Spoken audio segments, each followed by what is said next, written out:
Here we present a fundamental family of scientific tools to aid ecosystem management, marine ecosystem models, with focus on the Ecopath with Ecoism approach.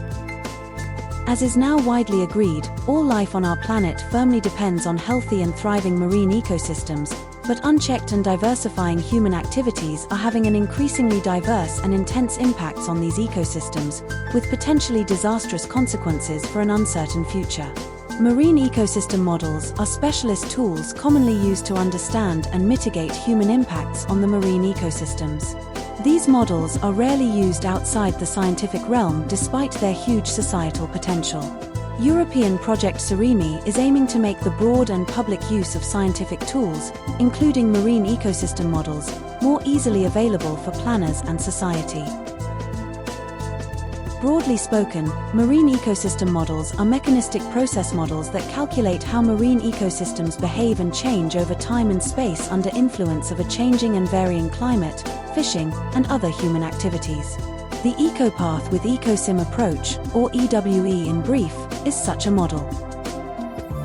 EWE is a three-staged approach. In the first stage, Ecopath, scientists describe a marine food web that consists of interconnected species of plants and animals, and any human exploitation.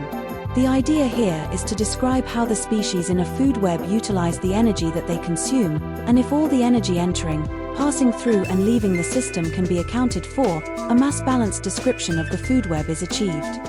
For temporal research questions, the Ecoism model adds species behavior, environmental sensitivities, and fisheries dynamics to the Ecopath setup. If Ecoism can reproduce observed trends in the ecosystem, then it forms a foundation for exploring plausible futures. For exploring research questions that need to understand what happens where and when, the Ecospace model is available. Ecospace adds species spatial preferences, movement, and a description of the environment to the Ecoism setup, allowing life and fisheries to evolve over time and space.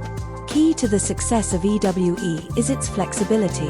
It not only consists of a set of generic equations that can be parameterized to represent any ecosystem in the world, it is also programmed to work with other sciences or to be used in non-scientific arenas. EWE is a scientific Lego box for building modeling applications. The task of describing and calibrating an EWE model to reflect an ecosystem and its past behavior is squarely a scientific task. But once a model is calibrated, potentially any user can start exploring how the ecosystem may change under different policy options and possible future climate scenarios. Following recent successful integrations of EWE into serious games and other non-scientific platforms, SURIMI will now bring the EWE approach to the European digital twin of the oceans. Augmented with expert fisheries dynamics models such as Poseidon, SURIMI is aiming to provide the world with easy-to-use tools to evaluate the effectiveness of fisheries management interventions, thus working towards more sustainably managed oceans.